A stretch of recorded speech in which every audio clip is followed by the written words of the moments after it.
So welcome to another exploration into consciousness with the Earth Nouveau Hub. And today, thanks very much, Melanie, for coming on. Yes. Melanie and Tanya are two experts on the Galactic New Year that is today, and the Galactic calendar and all the flows and everything. And I'm sure we will have lots of questions. All right. That's Alfredo de Torres being muted. So let's just kick it off, ladies. Tell us what you know, and then we'll take it from there. Yeah, sure. Is that okay, Tanya, for me to just begin? Go. Okay, Yes. great. Well, I wouldn't actually say that I'm an expert on the galactic calendar because the knowledge is quite infinite. And I think that you just keep going deeper and deeper and deeper as you study the cycles. So what the galactic calendar is tracking is actually when, so it's a download from our Sirian star sisters and brothers. And that came through initially through Pakal Votan, through the Mayan traditions. And that was centered around Palenque, a sacred site that's still very strong on the ley lines today in Mexico. Jose Arguelles came back and remembered his role as Pakal Votan. That was a previous lifetime of his. And he remembered the calendar in that actual meaning of the word remember, because as we all know, information as it passes through time and through hands and through elders and through stories, it changes, just like the telephone game. So there was a pure download of that transmission during that time of Pakal Votan and the Palenque like golden age. And then he came down in this last 100, I guess it might have been in the 70s when Palenque was re-excavated, and he was at that temple site with Stephanie South, who was his queen. She's still living and embodied today. Jose Arguelles has passed, but they have written so much around consciousness and natural time and this alignment that happens with our sun and our Sirius star system. So as we might know, or we may not know, we have this opening that happens around July 7th. And we have this alignment with Sirius. And then right at the Lion's Gate, we shift out of that and we go into a different transmission. So here's this beautiful calendar. And we think, I just actually received this remembrance this year after studying it for over, 2011. So 12 years now I've been studying the calendar, the galactic calendar. And I just remembered about this being about the Sirian alignment and July 26th sitting right in the center point of that July 7th to August 8th gateway. So there's this place where this becomes almost a solstice point, if you will, of our alignment with the Sirian star system. And it's like the high point. And so the calendar begins. The solar cycle with the alignment to Sirius begins July 26th. And yeah, it's a 13 moon, 28-day calendar. And so it's honoring that the 13 moons fitting and nesting exactly into a solar cycle. So if you times 13 moon cycles by 28 days, you get 364. And that nestles right into the 365.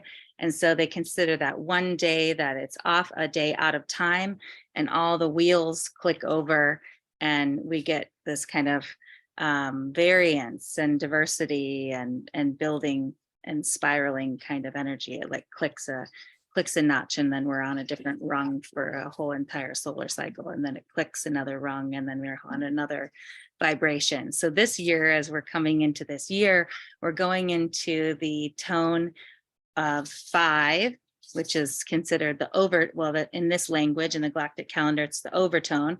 But really, if you're into numerology at all, I'll just use the number 5 to explain what the energies of this year are coming into. And the wizard is the archetype. So there's so many layers. I've found that teaching it is very hard to, it takes layers and layers of teaching. But so we have the concept of the solar cycle being 365 days, the 13 moon cycles of 28 days each, nesting perfectly inside. And within those 2 containers, if you will, there's also the container of the Tolkien, which is the 260-day cycle, which is 13 tones. And I would say that's like the scale 1, 2, 3, 4, 5, 6, 7, 8 until 13. And then there's 20 archetypes that we travel through. So that makes that grid of the 260 days, 13 by 20, nestles into the solar and lunar cycles, and it repeats and again gives us another variable and variance. And a few years back, I realized the 260-day cycle is really aligned to the Venus cycle. It's a Venusian cycle. And I think it's pretty interesting that right before this solar Syrian alignment cycle started, Venus went into retrograde on the 22nd. So we're actually in a Venus retrograde. Now that doesn't make so much difference, but I just think it's interesting that it's in a shadow place as we began this year. So I think I'll start there. And Tanya, I see you nodding your head. I don't know if you want to add anything or kind of keep going. Well, I think what for me, I've been working with this calendar since I first discovered it, almost 20 years ago. And there were different people who were putting out a 13 moon calendar than the calendar that we're using now. And so if you look at the picture behind me, right, I took a screenshot of month 1, right? So what you see here is, it looks backwards because my screen is mirrored, but is the white overtone wizard.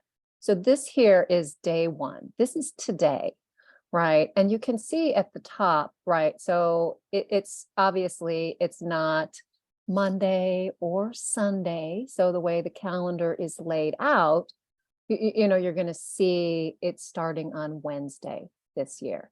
Next year, it will start on Thursday because we're going to have that break with the day out of time. So we have the day skip of the week. But the way sort of to read the calendar is the overtone or the tonality is the line here, right? That's the 5. And then the wizard is the glyph here. And then you also have the chakra of the day here. And then of course it's going to track with the date in the Roman calendar. So that's just a little screenshot, and I put it in the chat. So if you want to download it and look at it as we're talking, it might make a little bit more sense. Melanie, I see your galactic signatures coming up this week also.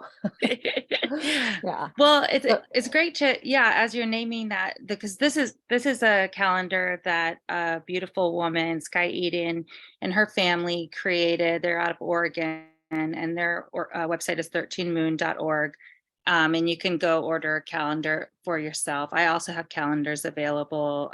You can reach out to me privately. I don't know if Martina, you're going to give, I can put my information in the link, and then later when we share more broadly. But so with this 28 days, you can see that it's very clearly 4 times 7, right? And each week you can do a chakra journey. And in this cosmology, the chakra journey is a spiral.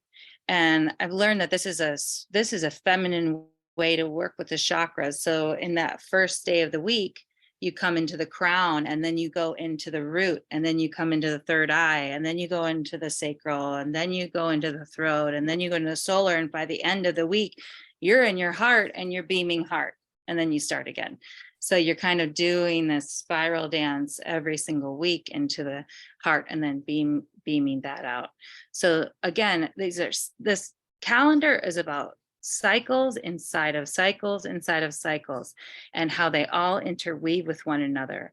And geometrically, this is so far more aligned to the natural order of how, I mean, it's the golden spiral, the Fibonacci sequence. You can see like this is how plants grow. This is how the planets move. It's in spirals and it's in patterns, and they're all nesting within each other. And there's this divine order to it. So my experience after receiving this calendar and tracking it for a year, and I didn't know what I was doing. I was like, okay, there's these weird symbols and these numbers, and, you know, but when I was just doing there's a little mantra that you can say each day based on the glyph and the tone. And when I was just doing those mantras, my synchronicity just flew off the charts, like exponentially increased, because you start operating with natural time, and then the natural world is operating with you. And so this Gregorian calendar that you know, some Catholic Pope created back in the 1600s is just like tuning your musical instruments outside of the natural harmonic of 432. It's like tuning it to 440. It's dissonance, right? So it's creating this dissonant relationship to time. And therefore we stay in the rat race. We keep going, we get pushing. We're not working with that like natural flow of time. So this is a way to attune yourself to natural time. And I really think it's probably one of the easiest shortcuts to ascension you can take, is playing with this calendar and giving it some exploration and curiosity, and finding out how these cycles work with each other. And it just, like I said, keeps unfolding and keeps unfolding the more you stay in attunement and play. Well, Another and I thing I'll think you share. can, I just wanted to say, you can Yep. go as deep as you want with it, right? You can Yeah. look at the glyphs and the tones and, you know, track the days and just understand by that the energy of the day. So, you know, I mean, I think you don't have to dive deep into it to really just start getting a benefit from the day-to-day energetic. Yeah. Guys, And before you carry on, we've got a question here. What is sure. meant by tone? Tonal tone or color tone, like a who? So the tone, the language that they use around tone is around the number. So the 1 through the 13, and it's kind of like it's a scale, right? And so it's how do you describe it? It's a frequency, it's a note, it's like a vibration. So like I said, if you studied any numerology, you would know, like when you're talking about 1, you're talking about unity, you're talking about oneness, you're talking about wholeness. And so the days that are 1 tone or magnetic tone is the language that they use, you're really holding this picture of wholeness. And then the whatever glyph, the archetype, that seal, these are all interchangeable languages for the other part of the 20. So wizard, for example, for today, that gives the flavor of that. And I can talk to what the 20 seals, how they break down in a second. But so you get the 1, and then if you go to the tone 2, you are working with duality, and you're working with polarity, and you're working with challenge.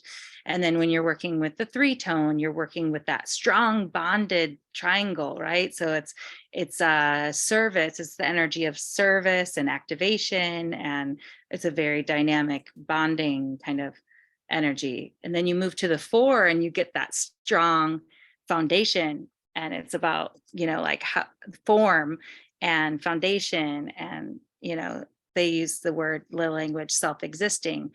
And then here we are, we're in a 5-year, and the 5, I mean, think about how much energy it takes to break the bond of the 4. You need a lot of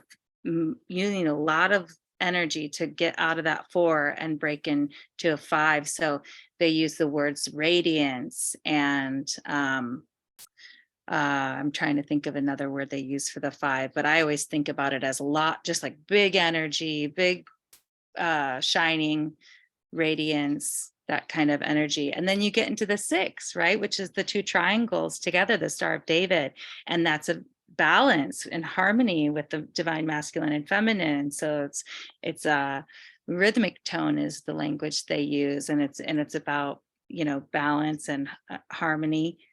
And 7, here you go, you get in the middle of the scale, right? If you go 1 through 13, 7 sits right in the middle. So they call it the resonant tone. And that's the place where you're just attuning and you're vibrating with the world around you. And that's, so it steps up in frequency. So those are the lower tones. And then you get into the higher part of that 13 scale, and you get to 8, which is galactic. And it's about integrity and purpose in some way. And then you get to the 9, and that's what they call the solar frequency. And so you get this kind of another layer of radiance, but on a higher frequency. 10 is a planetary awareness. So we're thinking again, big picture. 11, you let it all go. It's spectral, it's liberation energy, just release. The 12 comes back together, and we get this crystalline, cooperative, you know, working together, almost Aquarian type energy. And then the 13 is that transcendence and cosmic lifting. So every 13 days you go through that cycle of that step process. So, you know, it's almost like a mini ascension every 13 days that if you really track it internally, how does that affect you? You can piece that down, and that's just a mini fractal of 13 moons.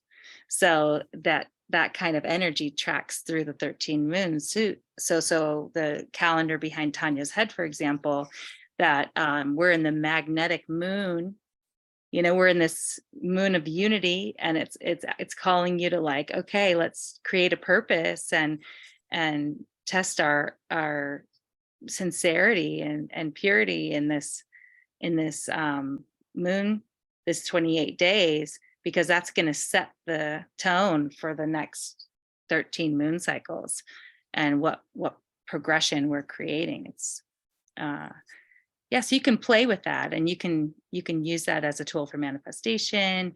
You can just observe it and see how it plays out in your life.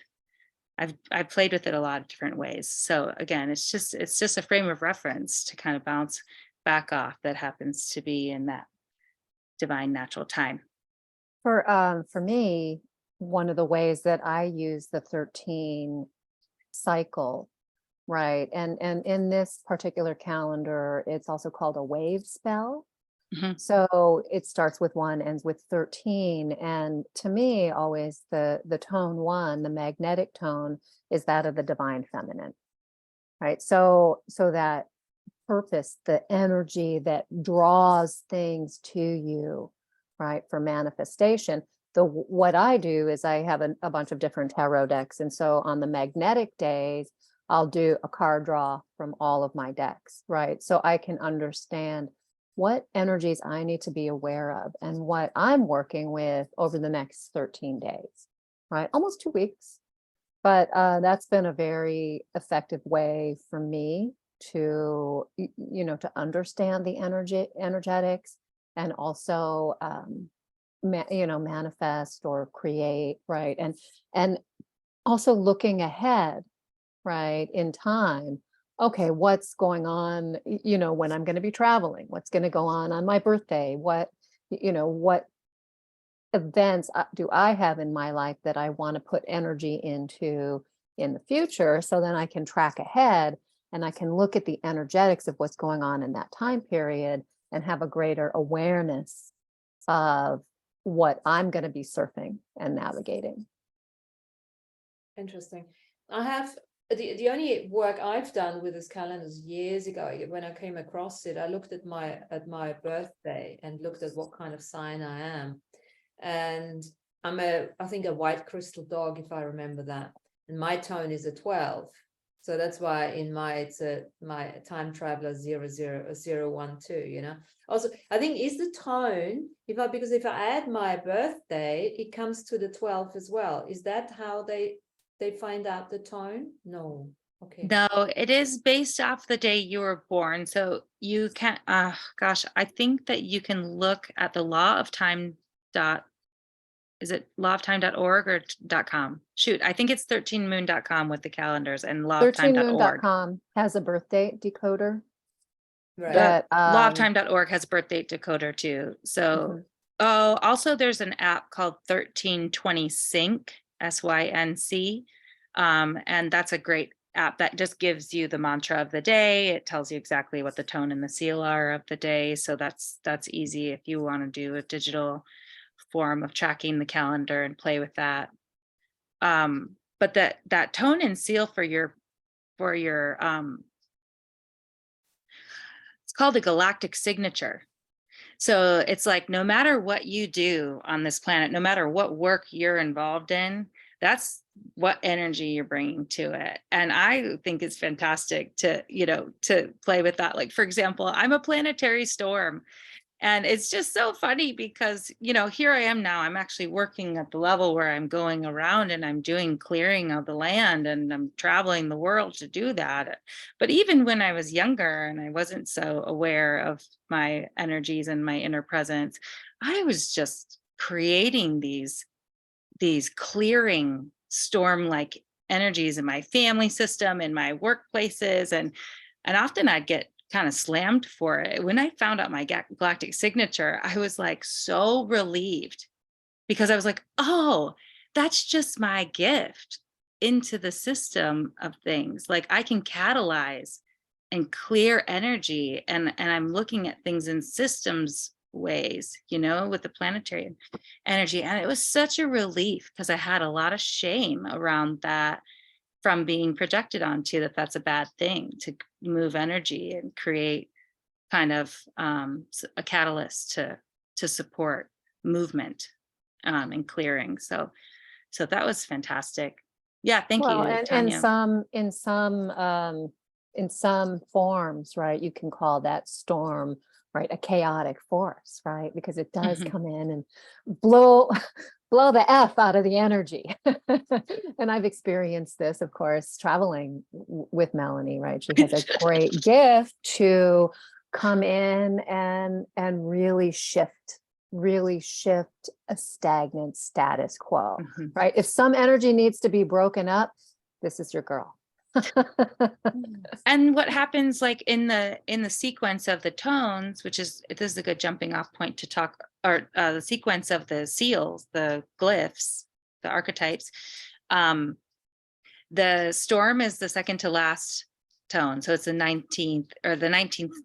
Sorry, I'm using the wrong language. It's the 19th seal. It's the 19th glyph. So the last one is the sun. Because right after the storm, there you go, you're getting your enlightenment moment, and your sun is coming out and gracing you with that clarity. So so it's been fun. It's been fun ever since I've recognized that, to be empowered in that, rather than feeling like I'm being a nuisance or unwanted. And so with those 20 archetypes, language they use is glyphs or seals, they break it up into 5 different sections of 4. So some people, one of my friends, Tracy, and some people who teach the calendar talk about the tones, the 13 tones, as being the feminine, and talk about the 20 seals as being the masculine, or the solar principle. So the lunar principle and the solar principle working together. And I think that's interesting. I haven't quite digested that, because I didn't learn it that way. I just learned it as all being neutral in masculine and feminine, just being what it is. But they do break down those glyphs into 5 sections of 4. And the first 4 are about how we take in the experiences in the world. The second set of 4 is about how we process. The third is how we, I'm going to get this wrong. I'm going to goof this. It's how we take in, it's input, process. No, sorry. The second four are the store, how we hold it. So it's taking in, it's how we hold it. Then in the next four are how we process it. The next four are how we put it back out in the world. And the last four are how we integrate. So for example, the last four seals are mirror, earth, storm, and sun. And so those are the integrative glyphs, if you will. Those are the ones that help you integrate. And some people, again, connect the four to the directions or the elements. And I'm still kind of playing with that and seeing if it resonates with me. But yeah, like even if you look at the calendar behind Tanya's head, you'd see the wizard would be like the air element, and the blue would be the water element, and the human would be the solar or the fire element, and the red's the earth element. So again, more ideas about how to play with it and how to, apply it to what you already know and what you're already in tune with. I was That's been just helpful. sort of reviewing my new calendar, which you see behind me. But I was looking at the red, white, blue, and yellow, and what they talk about is the red connecting to the energy of the east, and that's the energy that initiates. The white connected to the energy of the north, and that's the refining energy. The blue connecting to the energy of the west, and that's the transformational energy. And then the yellow connecting to the south, that's the ripening energy.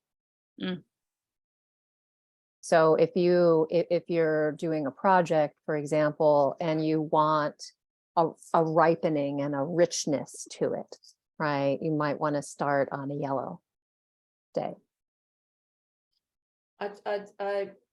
These are exactly the colors of my book cover. Oh, yeah. All four. Amazing. Yeah.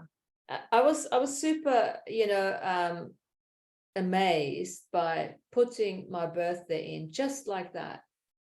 And the accuracy of the reading, what came up was mind-blowing. And I can't remember what I used, but also the way it was described was just beautifully described, perfectly fitting on who I am actually now. Yeah.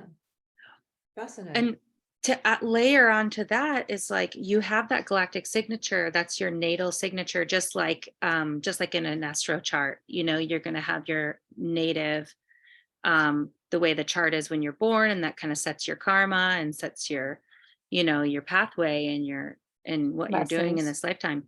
But then you also have transits, right, in the astro chart. So just like that in the Mayan or in the galactic calendar, each year your signature is a little bit different. So your years, you can actually tune in and find out, like, what's this year going to be like for me based off where your birthday lands on that calendar day. So my birthday is 11/3, November 3rd.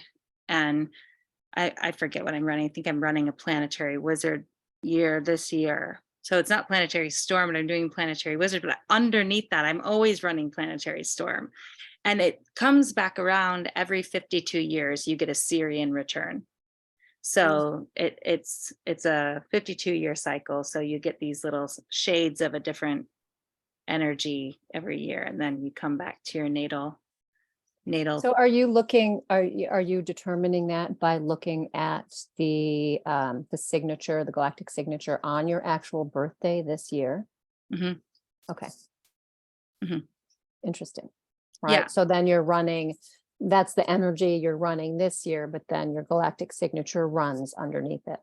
Oh, that's cool. That's your primary frequency that you run all the time. And then you have these shades of different frequencies, and there's a family of seals that you'll run through. So you only work with like 3 other archetypes.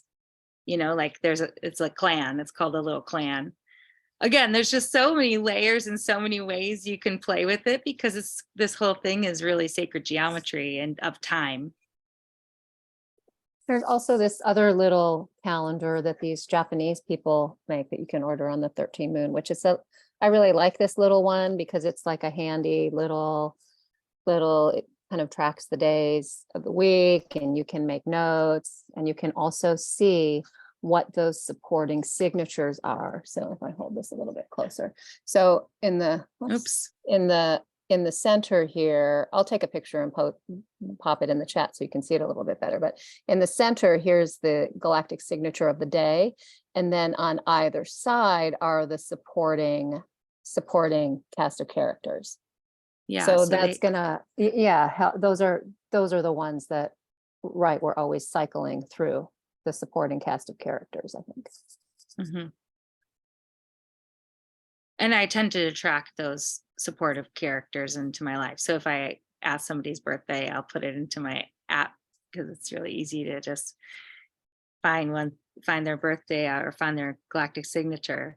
And I'll be like, oh yeah, here comes another wind, you know, like wind supports the storm. It's like so great. It's definitely, there's a sweetness about it when I'm like, yeah.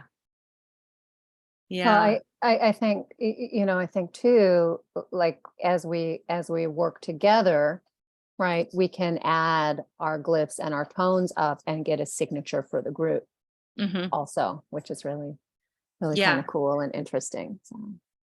Exactly. So say, like, for example, I'm planetary, which is a tone 10, and Tanya, you are? I'm a spectral seed, so that's tone 11. 11. So we would add tone 10 and tone 11, it's 21, but then you have to minus the 13 to get to some base number. So we'd minus 13 from, and what does that make us? That is 8, right? 11 galactic. 8, so we're galactic together. Oh, fancy that, you know. Well, why don't we play with that a little bit, right? I love it. So Tanya's 10, you're 11, I'm 12. Yes. I know Jody just signed out, but she's 12, and Sandrine, you're 5, right? The overtone. So we got a 5. That's Yeah, your I'm year. 5. You have radiance. Yes. Okay. Who else do we have? That's 5. Alfredo. I know he's a 2. Alfredo is a 2. What about me? When's your birthday? I found it's a planetary red moon. Your planetary moon. moon. So you're 10. You're a 10 also then. Mm-hmm. Lana, did you look up your galactic signature? No, I'm trying to listen to you guys. So There's also, we'll just say, I posted the galactic signature for today in the chat. It's the White Overtone Wizard, but there's also an affirmation that goes with each galactic signature. So you can use it sort of as a mantra, because I think you really feel the resonance in your whole energetic body when you read this out loud. So I'm just going to read out the one today while Lana's figuring out her galactic signature. So the White Overtone Wizard, I empower in order to enchant. Commanding receptivity, I seal the output of timelessness with the overtone of radiance. I'm guided by the power of spirit. And that's our year. So This is that's our setting up our year. It's setting up the year, this first moon cycle, and it's the signature of the day, because we're starting our new year today. So this is a special affirmation. You might want to include it in your, I do a morning mantra practice with some Can you kind read of. again, Tanya, for us? Can you just read it one more time? I empower in order to enchant. Commanding receptivity, I seal the output of timelessness with the overtone of radiance, and I'm guided by the power of spirit. So, to me, this radiant tone, this overtone, is the accumulation of the first four, right? If you think about music playing a chord, right? The overtone is the harmonic, right? So when you have an overtone, you have the additional tone to the original bass chord that you're playing. So if like you're playing a C chord, you've got C, you've got E, you've got G, and then the overtone is the higher octave C, right? So it's like as you're moving from that basic 4 into the 5, it's like you're moving up an octave, is the way that I kind of play with that. And the key words for both the tone and the seal are embedded in the affirmation. So the words for the 5 are empower, command, and radiance.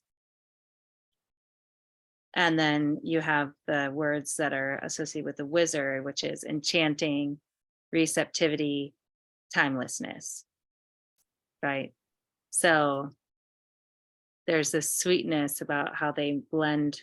And when you do that mantra every day for each one of the combinations, it's kind of subconsciously programming those rhythms into the rhythms of the 1320 into your beingness. And that's why looking at the symbol and looking at the color really works too, because it's like, okay, the blue's coming around again, or the wizard's coming around again, or the 5 is coming around again, and you're getting the way those cycles work within and through each other without really knowing it here, in the mind or in the rational brain, I'll say, because divine mind is getting it. But that's what clicks you into the natural time, is like the feeling, okay, these words, empower, command, and radiance, are coming around again. Okay, and you feel how that 13 moves in and through.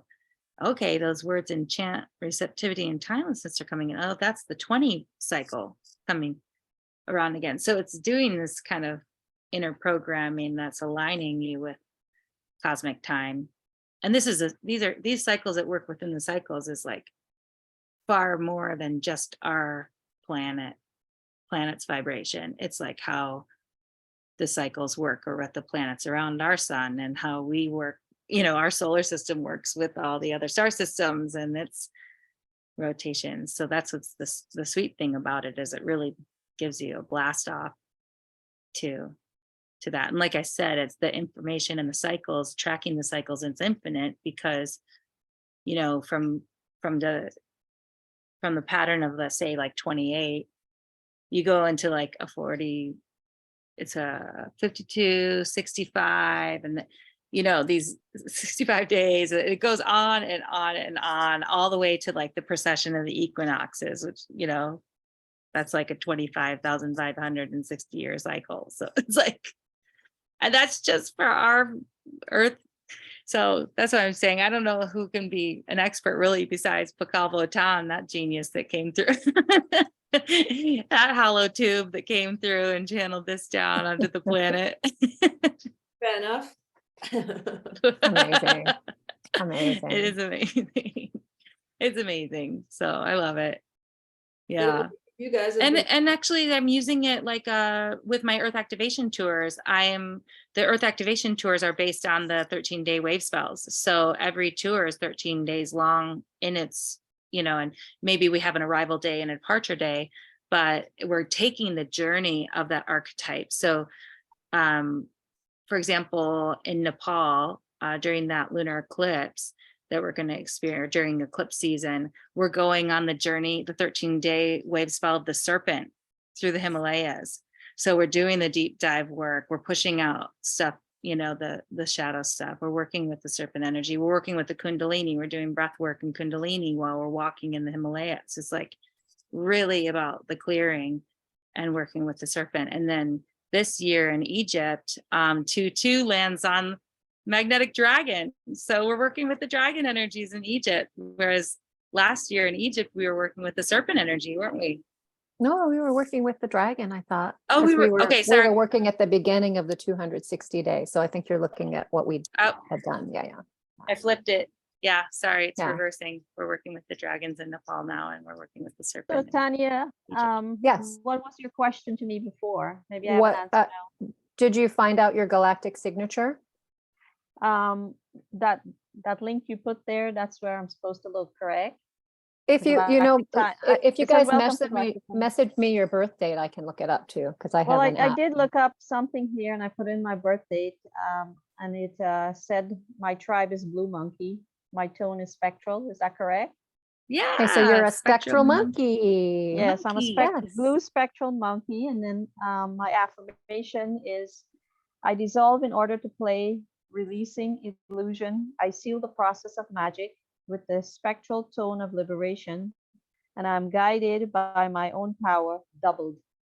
Oh, so do you do like work, like helping people liberate through play? Maybe Do you feel yourself indirectly, as a maybe playful person? indirectly. Oh yeah, certainly. Most certainly. Yeah.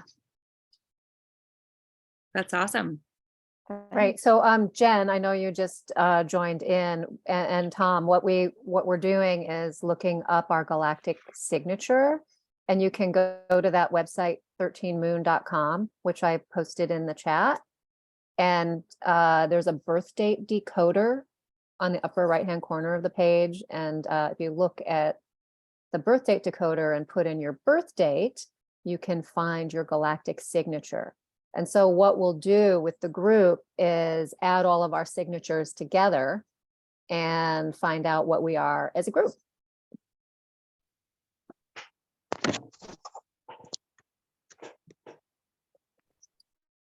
And so for me, I'm a seed. I'm a spectral seed. So I should And just so- explain, because it can get confusing. We're adding up the tones. So spectral is 11. I'm a planetary, so that's 10. We got an overtone, that's 5. So I think, Martina, are you writing it down and adding up those tones?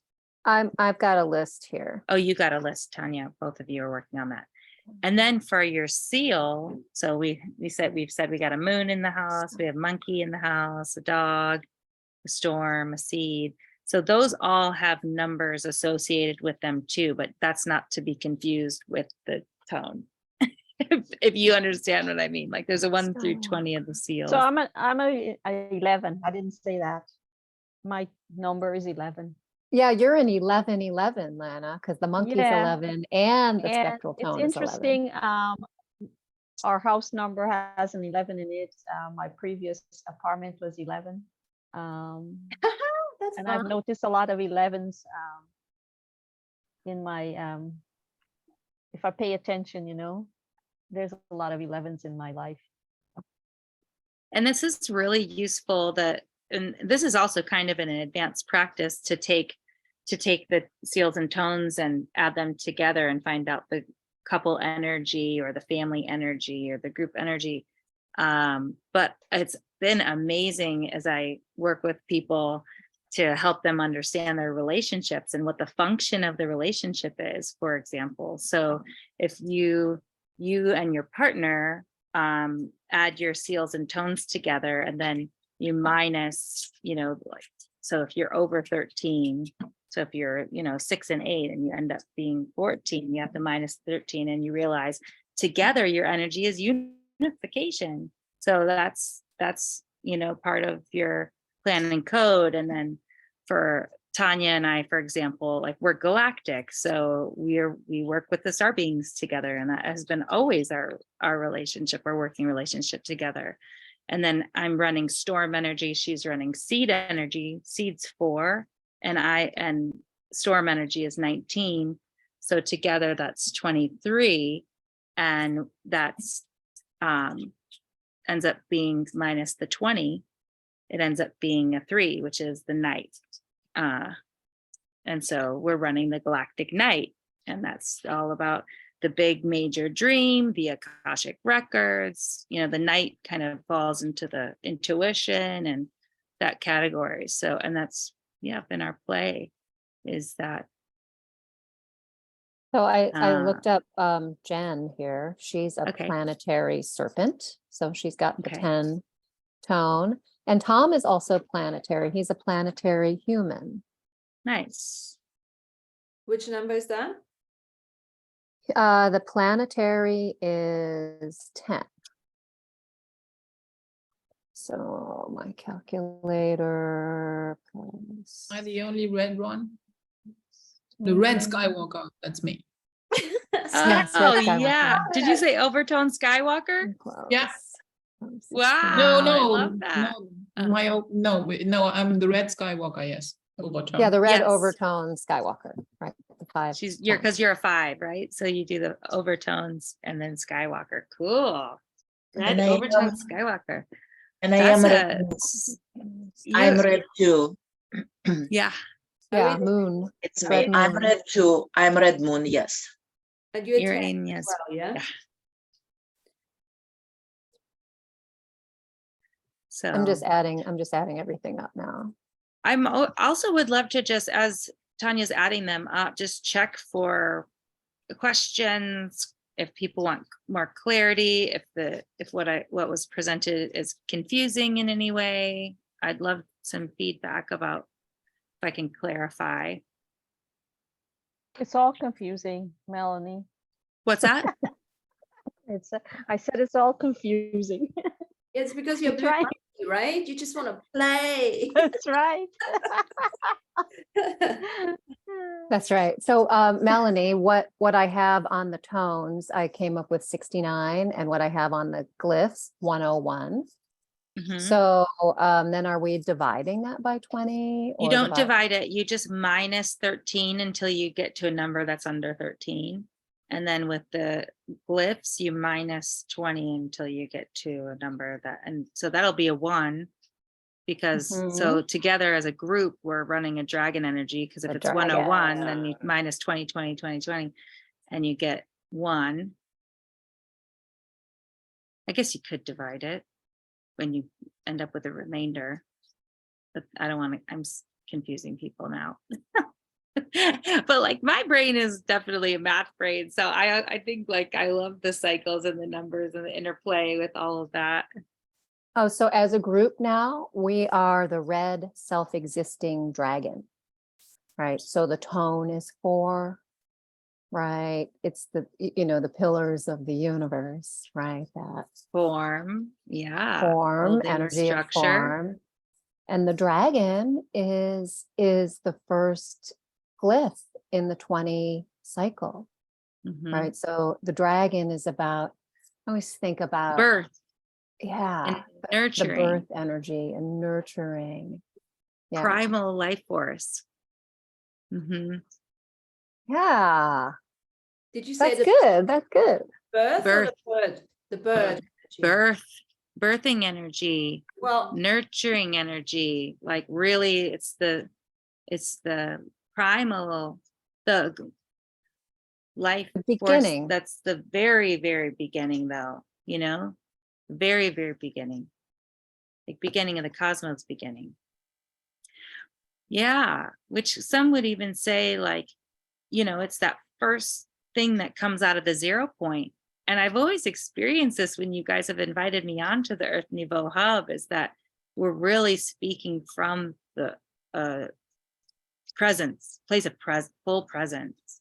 And people are sitting in that space. So how cool is that we get that reflected that's with fun. the group energy? I'm just gonna read the affirmation Yes. for the self-existing Martina wanted dragon. to just Oh yeah, comment first.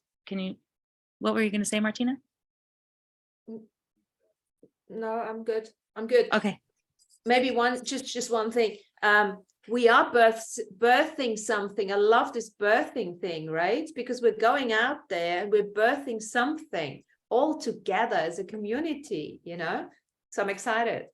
and that's you're the 12. You're the crystal tone 12. of cooperation.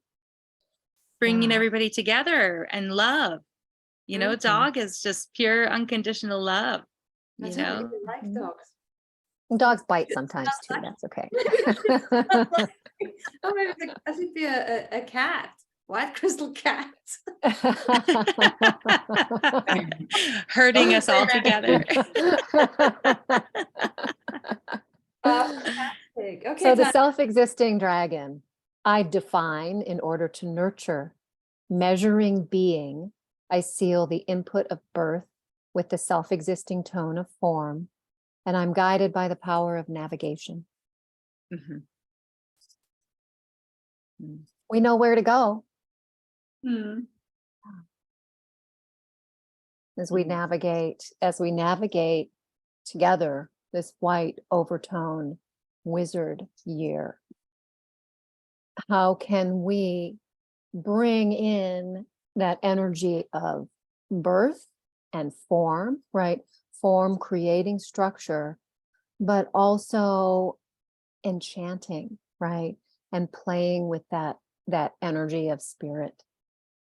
You know, this is the, you know, I work with this 4-tone because seed, I'm a seed, and seed is a 4, right? And so I'm always working with the form and the structure, right? And planting energy and ripening energy with that new form and structure. So I like working with the self-existing tone of form and that energy of navigation, right? Because it like the navigation, someone always needs to know where to go, right? It's like I can ground the structure and plant seeds, but I'm not the navigator.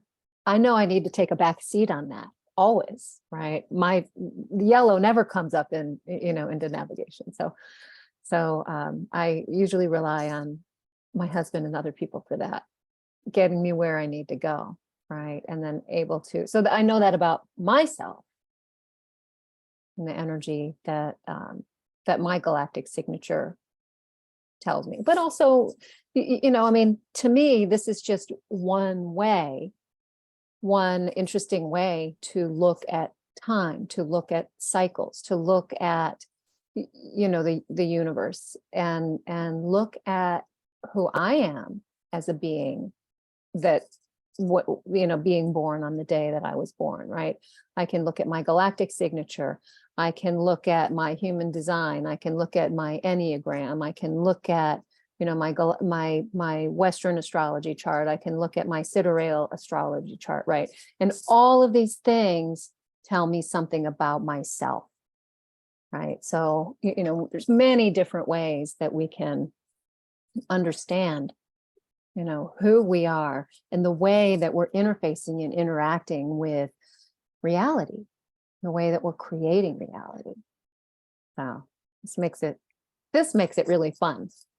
Well, for it makes me. it fun, but also it, you know, there's something else to it. It makes it really, really productively creative. Because if you know that you are a seed, then you need, you know, or if you know that you are a generator, I'm a generator, you know. So as a generator, I just generate the spark, frequency spark, but then I need all the other, I need the seed, I need the networker, I need the implementer, because the generator by itself never gets anything done. It just has all these fucking ideas and nothing gets done. I'm a generator too, Martina, I hear you. Yeah, isn't it? Nothing gets done. And then, you know, you start self-flagellation and make yourself wrong, instead of saying, hang on a second, all right, this is my strength. So who can I add? Who or what can I add to my life to, you know, create something? And that is this whole unity thing. You don't have to be a 12 in order to understand that, because, you know, this is why on your own, you will never create greater. But see, Martina, you, because of your 12 tone, have a real talent and skill for collaboration and getting a team together to cooperate. And you, with the base, you know, with that dog energy of love, I mean, you're like, okay, it's about working together. But that's also like coming from your 12, your crystal dog energy, which is like, I know that we're better together because I understand cooperation and collaboration and love in that form really easily. Yeah, and you know, when you start understanding that, you actually appreciate your journey until now, because you appreciate why was it so hurtful when people resented you, rejected you, you know? Mhm. And I've had this all my life because people just didn't get who I was. So that Mhm. has been my biggest problem all my life, you know, until, you know, I'm beyond this now, but in the very beginning, that rejection of who I Mhm. was, because everything I really always wanted, I wanted everyone to be fucking happy and love each other, that kind of thing, you know? I have a question. Yeah. Yes. If you look from position that calendar, it's kind like a counting system that is having some kind of stability. Yeah, it's rooted to some position, some creation already happened. Yeah. Did you research how you observe that connection to our time? Because we are in creating mode now, all humanity, and we are changing all the time energies, adding or subtracting from galactic energies, planetary energies. We are adding to that soup some energies, some intentions, creating something that is not necessary how it would be without human input. Did you look into calendar, how it works with this unpredictability of human input? Well, I love this question because I would say what we were just talking about before was using this as a tool for self-reflection, right? Finding your galactic signature, reflecting on that, using that in how you interact with this form that you're talking about, Irina. But the other aspect of this calendar, which I find super important to highlight, because we have lots of tools for self-reflection, like you said, human design and other, you know, all of our birth charts and this and what this is offering is a connection to natural cosmic time. So if you're playing with just even that practice, like say that tone and glyph was a tarot card you pulled for the day, and that you kept it in the back of your mind, like this is the archetype that I'm playing with for the day. It's a way to like align and attune yourself to something that is actually operating in the background through nature and through the cosmos. So like our Gregorian calendar is not that. It's not in natural time. It is. So what right now we're saying, oh, it's Wednesday in July 31st or whatever. And we're attuning and aligning ourselves with something that is imaginary and just a part of a creation that is not in alignment with creator. So this is like really in alignment with nature, the cosmos. And so when you're saying, okay, it's a red spectral dragon day, and you hold that in the back of your mind as like a thing that you can reflect on or not throughout the day, or come back to the end of the day and be like, oh, now I see how that played out.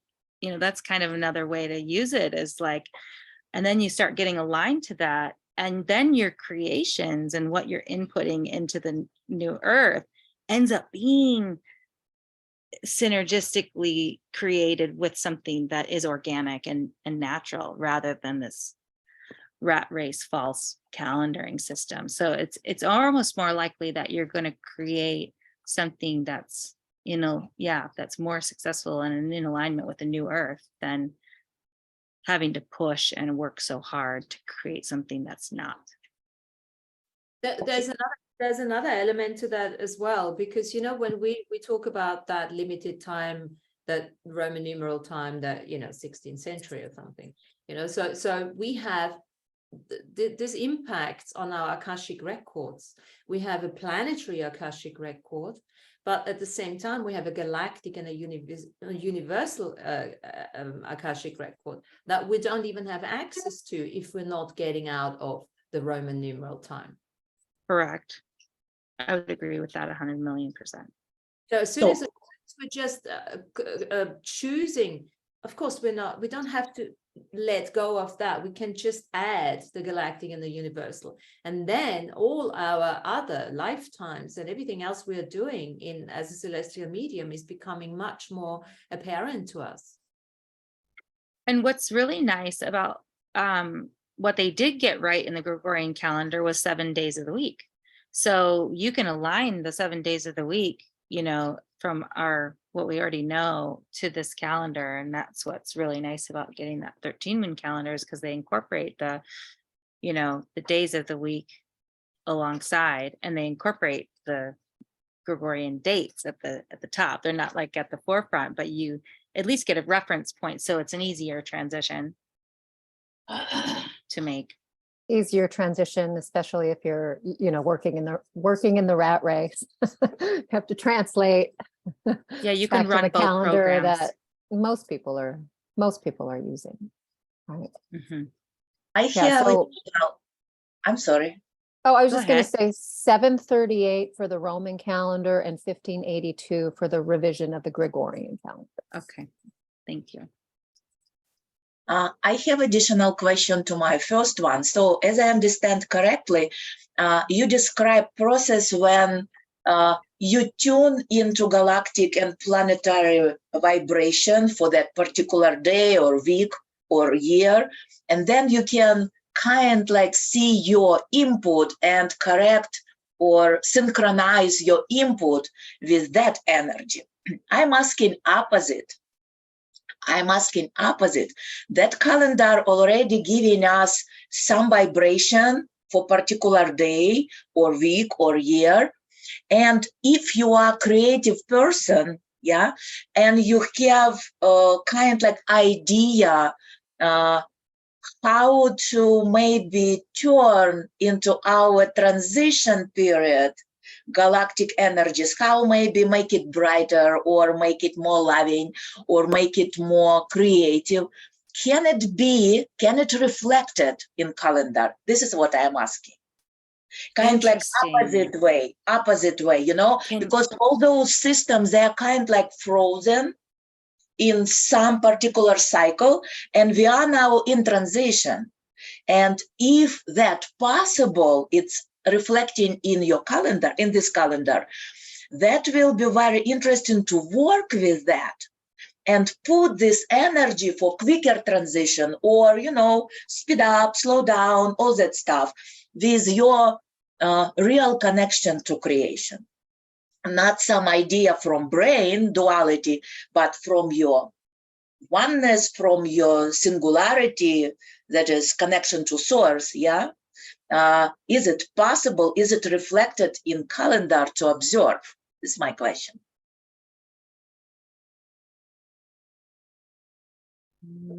I'm not quite sure. I'm still understanding, but I'll try to just digest and process what I think might be helpful and useful for this. What was coming up for me, Melanie, go ahead. is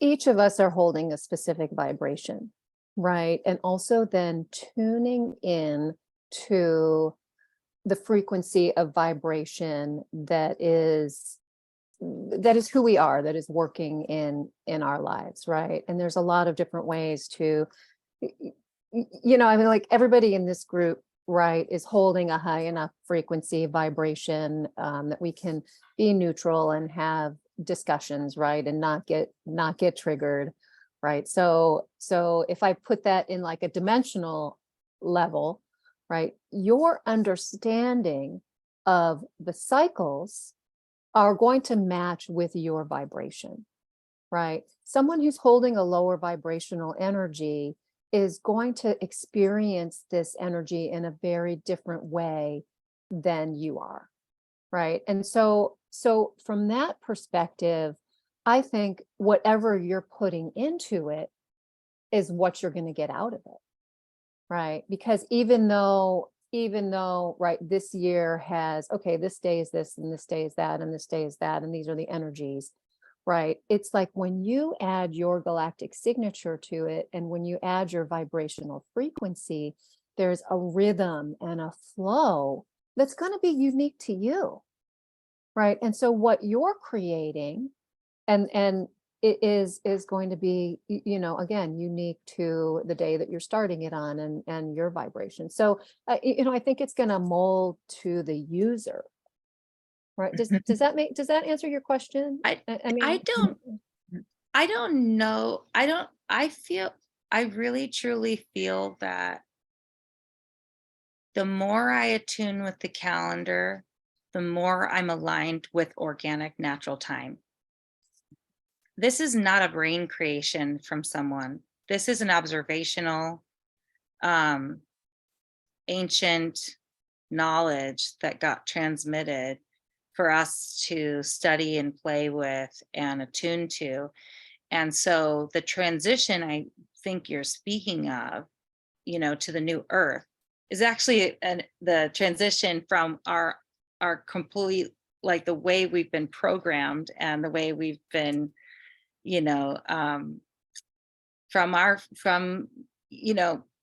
whatever perspective you want to look at it from the bigger cycles of dark and light that we're traversing, from ancestral trauma, from whatever like paradigm you want to look at it from, however we've been programmed in this lifetime. The more we kind of get attuned to this thing, the more shedding happens, and the more we're making that transition, and it's more lightning quick, so I don't think it's necessarily that we, with our intentions and with our clarity, change that calendaring system, but that calendaring system is a truth that's going, and that is deep and rich and textured and infinite. And if we can play with that in our daily lives, or even our weekly lives or yearly lives, the more we tune with it, the more we're really creating with the center point, with the 0 point. I see that, and I already tuned into that. Yes, that I can recognize. I'm asking, working with unknown, like, did you ever encounter, like, it's supposed to go this way when I look at calendar, like a result of what I'm connecting, but it's not, it's turning into something else. Did you ever see that in that calendar?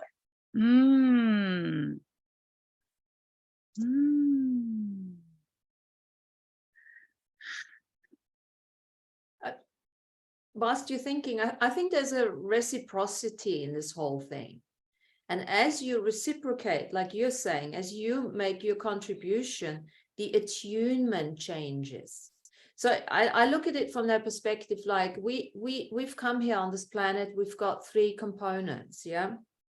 We've got free will, faith, and breath.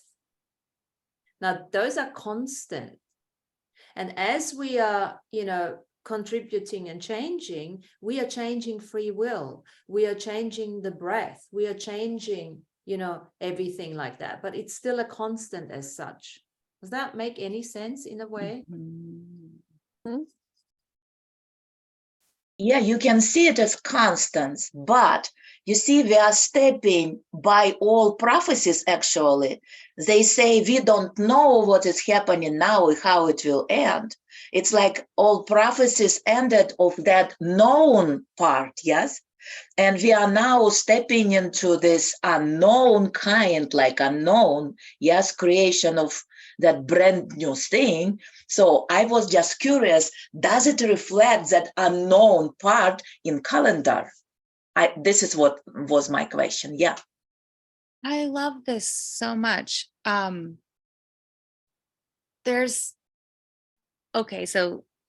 Tanya and I both been to the Bighorn Medicine Wheel. It's a big stone circle of the 10,000 feet in the middle of the Wyoming Bighorn National Forest. And I just recently went there, and there was a woman there that's an astrocartographer or an astroarchaeologist. I didn't even know that was a field, but it's people who study the sacred sites, and then they study the celestial alignments around those sacred sites, and what's really being tracked. And And one thing, so she was one of the only women in her field, and she was dedicated to doing the observations on the ground. So some of these guys that in that field were doing just the mathematics of how the planets were moving, and then the geography, and then really like mapping it out just based on the map. And she was dedicated to doing the observations on the actual mountain. So she noticed that the sun and that wheel where it was supposed to come up was exactly right, like to the T, right to the mathematics, right to the elevation, exactly the angle is supposed to be at. And the moon was doing something different. Like it had a wobble, it was off by a few degrees, and then it was a different, like off by 5 minutes or whatever, by, it wasn't a ton, but it wasn't predictable. And so like that mystery that you're speaking to, Arinya, is a beautiful thing about that. There's always an element of mystery. This is probably the piece of it that's known. And then there's always something, something that wobbles. And I think that's the cool part about the day out of time, that there's one day that was yesterday, considered to be the day out of time, a time for meditation, a time for the unknown, a time for the mystery, and a time for the shift of that wheel. So the variability of it provides this element of surprise and unknown, because it's not the same. It's constantly changing. So there's a kind of internally built mystery system in the known system, if you will, like, but I love the way you're thinking, and I love, you're challenging me, and I love that too. It's me being a moon asking this question. Oh my God, hilarious. You're being a planetary moon. I am moon. Yes, I am moon. I love that. Yes, you're thinking the big picture and the variability of beautiful. See? How and I'm sweet Aquarius, is it? and I'm Aquarius. So I'm already thinking I'm in a new Earth and everywhere there. And I had session yesterday. Yeah, thank you. And I was doing session yesterday, and we really shifted something on planetary level. She is very strong spirit, and she's doing work herself, and we really shifted something, and it was so like, whoa. We both were like, whoa. Yeah. Thank you. Yeah. Thank interesting. you. I mean, I think too, speaking to expectations, right? When we say, okay, today is the white overtone wizard, and here's the affirmation, and this is the galactic signature. But again, even though that's the resonant energy of the day, you're adding your unique flavor to it. And Sandrine and Jen, like our tone here as a group, the self-existing dragon is added to that, right? And so you can expect, okay, well, here's this energy that I'm working with, and go about your day. But there's other forces at play, right? Someone can walk by who's a planetary storm like Melanie, and throw things into a shift that is very unexpected, right? So even just in this like day-to-day use of understanding the energetics, right, there's always that unpredictability. If I just, okay, everything was very new. Okay, I have never heard of this before. I was very fortunate to have encountered ethnic minorities in Southeast Asia, because I have been working there for a while. And they follow, as most of Asia still follows, the lunar calendar. And I have to tell you that on a living element with a lunar calendar, I felt much more comfortable. It makes so much more sense. I have no idea why. It was just like, why did we even change that? It makes so much more sense living in the lunar cycle, and going with the moons and I also observed some of the funny spiritual things that you should do before, the new moon year starts. And then also in some of the ethnic minorities, they have also on the different days, they have different symbols. Like you were born on the Wednesday, it's the day of the, I'm saying now, I don't know, I can't remember it anymore, but the day of the pig, the day of the buffalo, the day of the dog. And even when they were asking people, is like, what day were you born? It's not the year, it doesn't matter, date, no one cares. What day were you born? Like Buffalo. Oh yeah, no, I understand why you are like that, you know? It's like immediately they are asking you which day you were born, because that is the most important one. And I was born on a Thursday, and they told me that, oh, you under the sun, you know, you're like, you know, you're lightening up. So now, and having now looked into this and connecting to this energy, it's like, you know, I'm seeing this, the red dragon Skywalker, but it's like, okay, I know I'm red, I'm earth, I might be skywalking, but I'm very grounded. I know that I'm down here, I'm giving birth, I'm helping to promote, I'm helping to explore, because it's the birth, it's the newness, it's the constant going forward energy. So this is already what, you know, what is coming up for me, just in this setting here, and talking all this and talking about this and going into the unknown. And I love this unknown, you know, this is for me nothing scary at all. It's like, okay, let's go, you know, where can I sign up for? I'm leaving right now. Let's go. Love that. I'm just gonna grab my power cord really quickly. Yeah. Well, I'll be interested to hear once you guys start reading up on it a bit in more detail, what you think. And Yeah, it's been an interesting, right, journey, looking at the way that the Gregorian calendar, you know, overlays, right, and you know, working with the different chakras each day, and working with the energies each day, and then, you know, for me, really working with the tonal cycle, like that wave spell, because there is like a specific energy, right, that's going to start on that one day and push you sort of like through the 13. The way I looked at it, and again, I can only speak for myself, when I looked at it, it was almost like showing me the future. It wasn't showing me so much about the past, but it was showing me a lot about the future. Whereas, you know, when you go for a normal astrology chart or something, they usually give you all the difficulties and everything, you know. It was almost showing me the purpose and mission, if you want to. That's correct. Yeah. Yes, that's right. So from that, it's really a cool time to look at that for everyone. That's because, right. You know, we're all unpredictability. Where the hell are we going to go and everything, you know? So I think it's a very cool tool at this moment in time to look at it. And that's exactly what I've been playing with when I do astrology readings, because I combine Vedic astrology or sidereal astrology with the Mayan calendar astrology, because it's like, here's your karma. You can look at a destiny chart too in the Vedic astrology. You can look at the, you know, when your karma ripens, there's another chart that you can read for that. But this is like your purpose. This is like a soul purpose, kind of soul function for how you can participate in creating the new earth. I really, truly, you nailed it, Martina. Yeah, and it's also confirmed because, you know, the normal, I don't know the fancy names for the normal astrology charts. This is very much the personality they're looking at, whereas this is more a soul chart, you know. And I had a soul chart reading by Lindsay. Yeah, I've posted a couple of things by him, and he actually confirmed what this calendar is confirming for me as well, the soul's journey, you know, rather than the personality journey.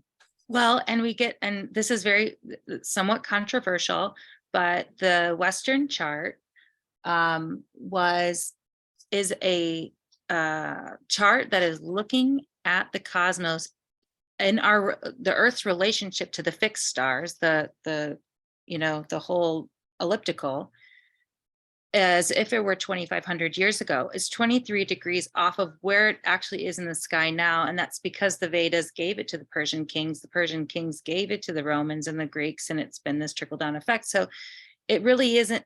When I understood that and I looked at my Vedic chart, so the chart that's from my birth in the actual sky, what the sky looked like when I was born for real, in the real time, I felt like I experienced a timeline shift. I was like, yeah, I was identifying my personality. I was identifying my personality with this Western chart.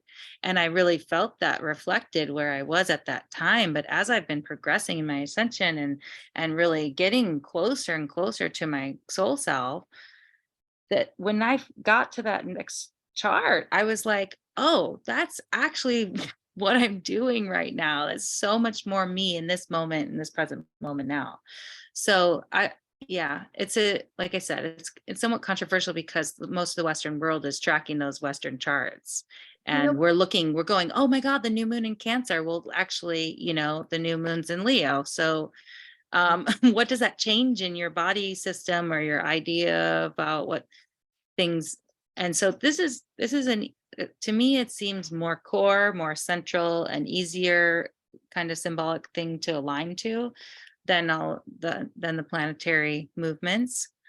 We just answered Irina's question, because this is the progression as we're going into a new energetic on this planet. So it's actually we have to move from a completely different calendar into a different, so this calendar is probably the calendar that we can actually play with over the next at least couple of 100 years, whereas the other one is really fading out. You see, the other one was working perfectly well before we started harnessing our soul on a completely different level, right? It was perfectly okay as long as we were still in emotional turmoil and karmic resolution. Now, as we're going into dharmic on the dharmic path, we need something like that, right? Exactly. And you're correct, because even the elliptical that we're looking at is very solar system specific in the astrology. Whether you're looking at Western or Vedic, you're looking at the planetary movements in our solar system. This is the spiraling and the patterning of a bigger system than just our solar system. Fantastic. Well, exactly. You said that early on, and that made me actually really listen, because this is the one where we're starting. We said this last time and I couldn't remember, but you said it so beautifully, is the spiral of the crown with the earth not earth thingy chakra, what's it called, root chakra, sacral with the throat, and the solar with the heart, and it all comes together in the heart, Yeah, the way we're going to look at it. And also the other one is starting to be obsolete, because there are planets out there we don't even bloody know, right? We're talking about yes, and we are, like Irina said, like we are tapping into more of a relationship with our galactic star systems, and like our galactic brethren, and all of those connections. And I'm just getting the goose flesh all over now. Exactly. It's coming. That's right, because we're building these relationships with our star being friends and our family, our star family. It makes way more sense to be on something that's working for all of us, and to be with. And now looking into meaning of solar system, why it was created by AB, what he told us. So it's like mission complete. We're done with karmic resolution and all that thing. We are confirming that we are in that brand new time already. Just making our way to understand and start to play with everything that is set up for that brand new experience here. Totally. I've had this conversation with a friend today for lunch. He was saying, he was talking about the old way of creating through contrast on polarity and problems and that, and this is no longer how we need to create. This was all karmic resolution, right? And now it's all on the dharmic path. We create completely different. We create through joy, through happiness, through love, imagination, right? And that is the tool. So I'm really grateful, girls, that you brought this up today, because I forget about shit like that. I mean, you've been working with this for years. I'm like, yeah, this is great. Woohoo! What's next, right? So I'm going to go back to this and really play with this a little bit more, because I think that can give us a lot of guidance. Well, and even in the description, Tanya, you wrote in here, and I wasn't even ready to go here, but now we're kind of talking about it, how this relates. Well, and somebody else said this too, Sandrine, about the Southeast Asian calendars and the other calendars of people who have stayed more connected to the earth and its progression. They're still tracking these lunar cycles over the kind of solar cycles. But in my studies with Chief Golden Light Eagle, who is now working from the beyond, he brought in these teachings, and these teachings, the teachings that he brought through follow a 13 moon progression. And I have, at first they were aligning it with the moon before the winter solstice, the new moon before the winter solstice, and that's when you'd begin the progression. But I didn't feel it. And then I was in the southern hemisphere, and I was like, oh, maybe it's from the southern hemisphere winter solstice, new moon. So I mean, this is like over years I've been playing with this, and that didn't align and resonate with how I was experiencing, you know, and this year is the first year that I'm going to match those teachings with the new moon before the Syrian New Year. And I think that is gonna like go kink, kink, kink, kink, kink. And I'm working with the woman, Jen Berryhill, who was his right-hand woman in creating these Star Knowledge conferences and creating these conversations with the, you know, continuing the conversations, I should say, with our star brethren, and working with the beings that are available to us right now that are helping us, you know, really tune this new earth, turn it up, you know, like let's turn up the volume. We're ready for this, with this love energies to come in, and us creatrix energies to come in. So we'll see, more to share. Absolutely. And let's add something to this to ground it in again, you know, because yeah, this is a lot of information, and you know, lots of us were, certainly myself, get lost in the beginning. I don't understand any, but I'd love to ground it back in again, because how can we work with a calendar like that? Mm-hmm. First of all, oh yeah, go. No, go ahead. First of all, I was just saying, you know, very practical again. And I've just been, I've seen what's his face, Matthias De Stefano in London, and he did a beautifully talk like he always does. He just gets on stage. He was super nervous, and then, you know, just talked for 2 hours. And just to summarize the 3 key elements working with this calendar on a slightly different level is: make sure that you eat healthy. This sounds wacko now, but get your physical body up to strength. And I'm talking from experience. So hold on a second. Here's my Galactic water bottle, hydrogenated. Push, push, push.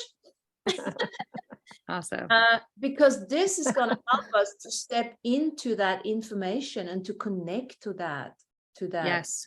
element. And then, of course, the breathing. Let me just finish the 2, and then I'll take you Mm-hmm. take over. The breath work, any kind of breath work, whatever you want to look into. We talked about this anyway 1,000 times. And the 3rd one is to have some fun, to play with the blue monkey. Where is she, Lana? Have some fun, laughter, and all of that. That's Right here. set you up to work with that new vision and galactic calendar. Melanie. Well, I love that because okay, I'll just be really, when I first got this calendar, all I did was say the affirmation of the day. I didn't do anything with it, but just say the affirmation of the day to myself. And I was completely in the unknown about it. I just knew it was important to do, and I did it. And then I got curious, and then I was starting to notice things, and then I wanted to learn more. You know, I think that having the wall calendar is a beautiful way to begin, seeing it visually if you're a visual person, taking in the colors, taking in the symbols. Again, let it work with your subconscious. You don't have to do much. It's not something you have to like excavate to get in there. Like, you just have to be with it. So you can treat the day or the affirmation like an oracle card of the day, you know, just play with it. Let it be in your subconscious. I think that's a beautiful way to work with it. And it's going to pull you and look at your galactic signature, right? Look at your galactic signature, acknowledge it and recognize it as your Dharma, right? Like that's a beautiful way to put it. And I think the more you play with your galactic signature as your Dharma, and the more you get into your Dharma, the more you want to eat healthy, the more you want to drink the awesome water, the more you want to get breath work in there, the more you want to play, because, and maybe you guys all already know this, but I've experienced, the more I'm in service and in my Dharma, the more joy I'm bringing in, the more love I'm bringing in, the more connection I feel. So I think those are the easiest ways. And like I said, I think it's a direct path. I mean, I think it's one of the most direct pathways and then one of the easiest shortcuts you can take to like getting there. You know? Keep it simple. We just got to keep it simple. Keep it simple. Keep it loving. Keep it playful. Yeah. I have a question to ask. Now that one person has fell out of the group today, and we have another person joining, does that change the signature of the day? It changes the signature of the group. Yeah. So the group, when you read it, was the dragon energy or the red dragon, right? What would the signature change to be once that changes? Would it be Well, off by a that's going to lot? depend. That's going to depend on Hermenia, when her birth date is. I can calculate it. That would be interesting to So see this how it gets, shifts. yeah, so this gets really, like I said, this kind of calculating the group energy or calculating the family energy, I feel like it's an advanced practice. Like, to keep it simple and stick with your own galactic signature and understand that first is one thing, and then maybe bringing in like, oh, how our relationships, you know, the primary relationships in our life, how those add up, or like if you do have like a family unit that you're living with, whether it be roommates or actual, you know, children, like that's a nice thing to calculate too, because you understand your mission as a family. But again, it's like those are your Dharma readings, to put it in another language. That's what you're doing together. So you have your own Dharma, and then you have your Dharma that you have with other people, and you can play with those things. But like even with this group here, changing and molding as people jump in and out, it's a little bit like, whoa, is that really like our Dharma for 5 minutes? Like, I don't know how valuable that is. It's fun to play with, but it's like, just to not get too complicated with it. Tom, you have your hand raised. Just to clarify something, Sure. in this astrology, does the day start at midnight or does it start at dawn? Dawn. Then I'm a different category. I shall have another look on the website. Yeah. So it would be, I think there's like a, when you look at your wheel of the day, yeah, it's dawn to midday, midday to dusk, dusk to midnight, and midnight to dawn. So they have 4 sections and 4 supportive energies around each. Again, it can go micro, you can go deep into the micro of it, and you can go way out into the macro. But yeah, you can divide the day into 4, and there'll be 4 supportive energies for that frequency of the day. And you could even do that with like, okay, so it's Overtone Wizard, the year. You could look at the supportive energies and you could say, well, this season is going to be supported by this glyph. And this next season is going to be Wizard. The whole year is a Wizard, Overtone Wizard, but you have supportive energies for each season too. So again, This year is supported by the dragon, the wind, the seed, and the storm. And this, yeah, the storm would be The one. I'm sorry, the towards serpent, end. not the dragon, the serpent. Serpent, Serpent, wind, wind. seed, and storm. Mhm. Yeah. Well, I think it's interesting too, Tom, your question, because I would say, if you're born before dawn, right, the energy might be different. But as you look at whether you're a yellow planetary human or whether you are what would be before that? The monkey, whether you're a blue solar monkey, right? Read the affirmation and feel which resonates with you Mhm. more, right? Because we're all over the world, right? When, this calendar, we're not going to say this starts at Greenwich Mean Time, right? Like the time and then time zones. And, I feel the resonance of it and play with the resonance. And maybe you're both of those, right? Maybe you're somewhere in between.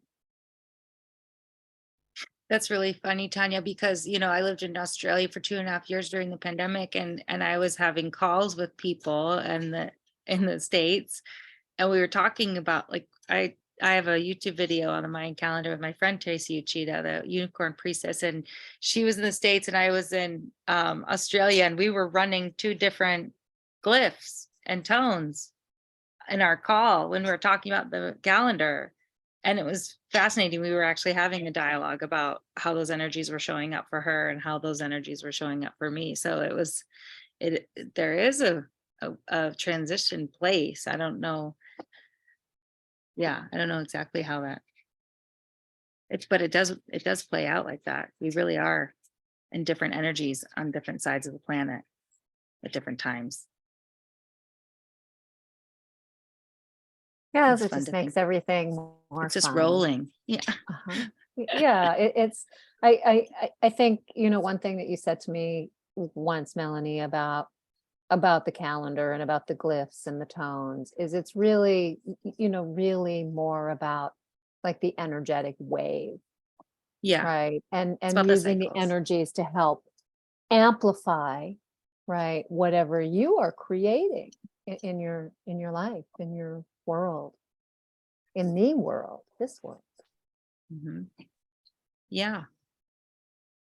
I think it's And also just feeling the waves and getting into the rhythm of it, in your body, and feeling how those shifts happen in your body. And it's like a surfer isn't gonna like try and paddle until that moment where they're feeling the swell come in, and so if you're in this kind of calendar and you're feeling this wave flow, it's like when it's time to go and to do the next thing, or when it's time to catch a wave. Like you can feel it and you got to go for it. And you know what, if you miss that wave, another one's coming. So like you can hang back and chill. But yeah, it does inform the creative process, and in a natural way, in an easeful way, in a way that you're supported. Sandri, what did you want to say? No, I just wanted to go. I mean, this is like in the Buddhist saying, like, choose the middle path, in a sense, like, don't pull the string too strong and don't keep it too loose because you still want to play the music, right? So, just be in there what feels right. Don't go into the minute. I mean, then you can up to the first second check out. This is, second 54 of that day is yellow with overtone, whatever, it doesn't make sense in a sense. So it's like, just go with what you feel, right? Yeah. And I think too, I really appreciate, like, you don't need this calendar. You can be with the pure presence of how things are unfolding, right? You don't need it. But for people like me who have a monkey mind, and I want to have a little bit of some kind of structure to understand what those cycles of energy are, this is just a great tool. Mm-hmm. I'm also a big fan of understanding things, because the more you actually understand the pattern, The more you have a pattern recognition, the more you're going to create it. And I think that is really, really important at the moment, where choice is coming in as this huge divider between stepping back into the old paradigm or moving along towards the new one. Mm. It's just intelligent choices. Yes. Yeah. Aho. Oh. I think just going back to the Gregorian and the Roman calendar for a second, it's like Sandrine was, saying why? It doesn't make sense. But from a control aspect, it does make sense, because here are a group of priests, right, wanting to suppress divine feminine energy, right? And look at what that moon calendar aligns with, right? A woman's cycle, right? Lunar So cycle. a Yeah. lunar cycle, yeah. And it was disempowering, just like, pumping frequency into cities to get homeless off the streets, is gross and it's like, it's gross, it's disempowering. You feel irritation in your body when you're running a kind of structure like that. And so you're constantly having to soothe the irritation. Now so clear to understand and even see with our eyes difference between human part and structure part. Structure is still fighting for pedestal, for some position. Will I be first or last? Who knows? Yeah. But human not actually belong to structure. Human part, we're lending our energy to hold that structure. So now it's a perfect time to take your energy from that structure, and that structure just, won't exist as it is, as we see today. But still, human beings so much in fear that is created by structure, by structure, playing their games. So humans just so much in a fear that it's just not happening to see the difference between structure that is everything around us today. Everything is structure around us, business, everything. And there is without form and without structure, we cannot have flow. And actually, I was just like, reflecting on the last year long cycle. And the last year we were in self-existing moon, which is form and flow. So that the last year was the study of how to balance with the form and the flow, and how to find that. And because obviously we would not be anything without our physical form. We need our spine, we need our skin, we need our muscles, we need our organs, that's all form. And the movement within, and that's all the flow and the health. So this is like how to again, like, right, the false structures that aren't proving to be supportive of life.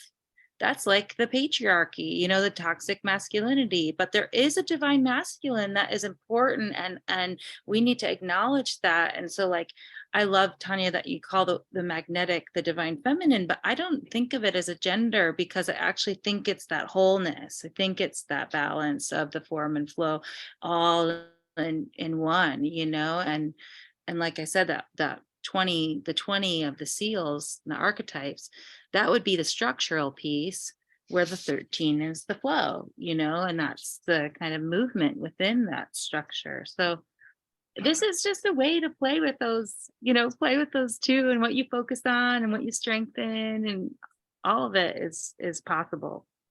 I'm talking about man-created structure. Yes, I It's hear already you. supporting old experience that we have to take our energy, in my opinion, from that Right. structure. Yeah, it still can use it, and we will use it for some period while we creating new structure, again, from what we want to experience, who we are today. Yes. That structure that is today man created, it's what we were yesterday. Yes. So it's not working anymore. It's not this creating all you just described with those homeless people and other stuff that we see around. Yeah. And also I'd like to add to this old paradigm, the bastardization of our vessel, the bastardization of our biology, as we're talking about the 28-day cycle. That is a man-made cycle that women are going through. There was a time where women did not have periods every month, right? Oh. There was a time where women had period when they were ready to have a child, and that was it. So that is all part of that indoctrination, bastardization of the physicality that we are living now. And I don't care if it's male or female, you know, because we're obviously not talking for anyone who is looking into this. We're not being gender negative of anything that's got fuck all to do with this, you know, but it's just really looking at I look at it at the old paradigm. And we have to, when we start thinking beyond those levels, yeah, we can actually really realize how much is out there that we have not considered a possibility yet. Mm-hmm. Everything is going to change. Not in the next 100, 200, 300 years, but certainly in the next couple of 1,000 years. But having said all that, the importance of planting the seed here, you know, is because we are planning our lives, our future lives now. Mm-hmm. And this is why it is really important to sometimes ask the question, what do I want to create? Not just in the next 550, 500, 5,000, 500,000 years.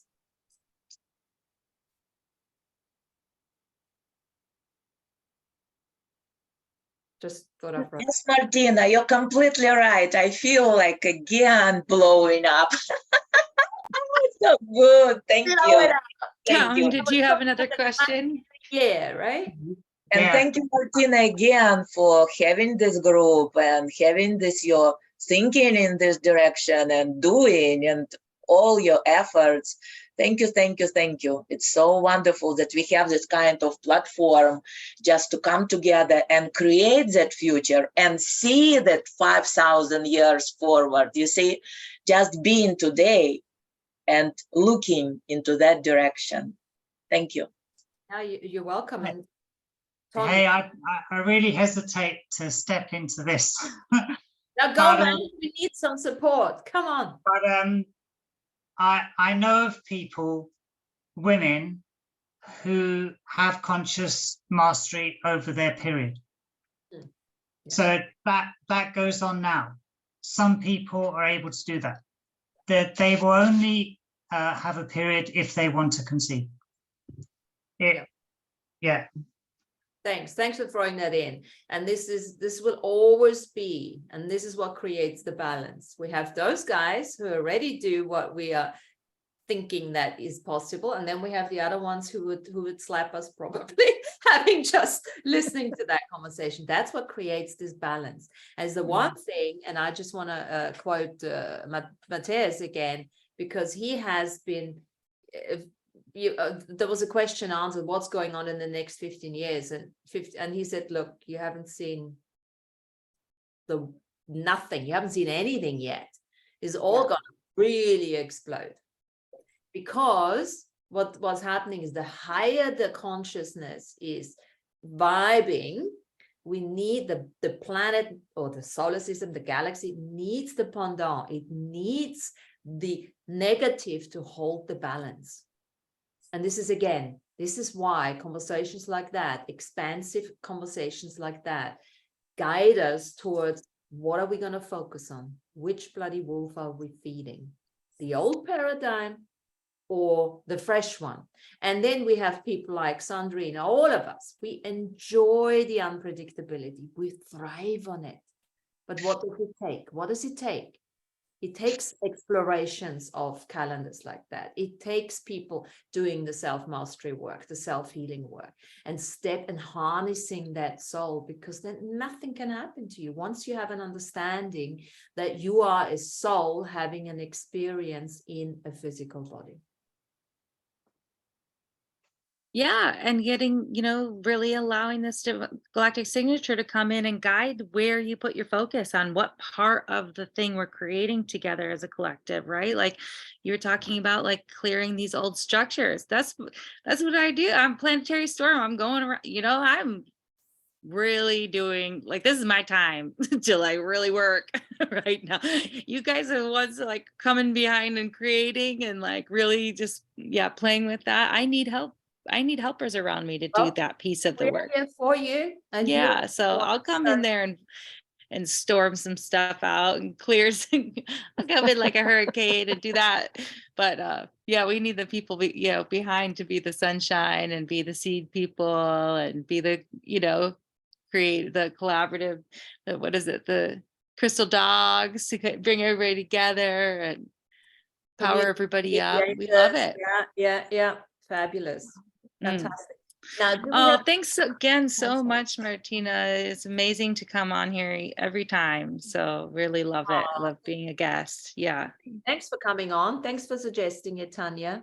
Okay, I'm just going to say also that in addition to Hermenia, now our group Dharma is the white crystal mirror.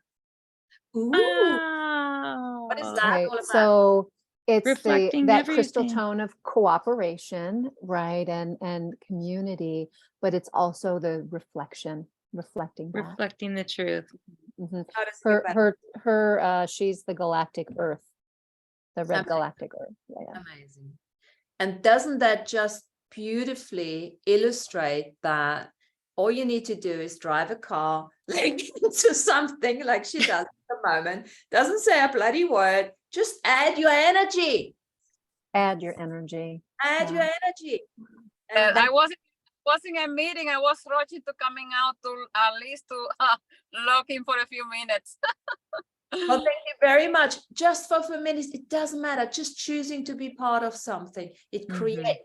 Look what it creates. That's beautifully. Thanks, Tanya, for checking on that. Thank you. Amazing. Gorgeous. Amazing. Thanks very much for being here today. And thanks, Melanie, for coming on and, explaining together with Tanya.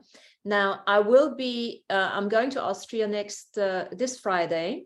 So I will let you know if I'm good with the internet and everything. I'll take my computer. So I will probably be able to run it next week. And if not, then maybe Tanya can take over for the next two weeks or something. But I'll let you know. I think I'm traveling next week. So I won't be able to do next week, but maybe Jen can. Yeah, well, if you can't. I'll be in touch and let you guys know if I can. And if not, then we can either Jen or we just leave it for the week. We'll see how we go. Yeah. Well, I think this is a great start to the galactic new year as we're working with the crystal mirror energy and the self-existing dragon energy. But I think we are all in our own right wizards. Beautiful, radiant, effing, enchanting wizards. Yes. So as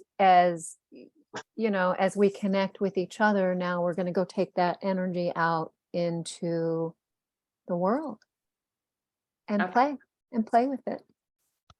Now let's just do something. I've got this fabulous little bag. When Amy came to London, she made me a bag. Oh, about wizardry, And then I found little, I don't know what it's called, sayings. So let me just pull one, yeah? Yeah. Wizardry, it's in my wizardry bag. What does it say? Friendship is one mind in many bodies.